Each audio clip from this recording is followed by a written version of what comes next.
بسم اللہ الرحمن الرحیم۔ اردو گرامر میں آج کا جو ہمارا ٹاپک ہے وہ دوست کے نام تعزیتی خط ہے۔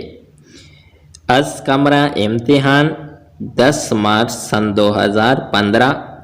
پیارے دوست احسان، السلام علیکم۔ مجھے اپنے قریبی عزیز کی زبانی معلوم ہوا ہے کہ آپ کے والد صاحب اس دنیا سے رحلت کر گئے ہیں۔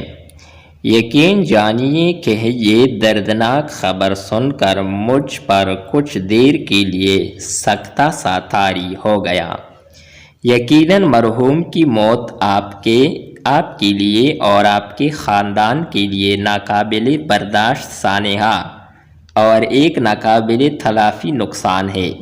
مرحوم بہت اچھے اور شریف النفس انسان تھے۔ میری دعا ہے کہ خدا مرحوم کو جنت الفردوس میں جگہ دے اور آپ کو صبر جمیل عطا فرمائے، آمین۔ والسلام۔ آپ کا شریک غم، روڈ نمبر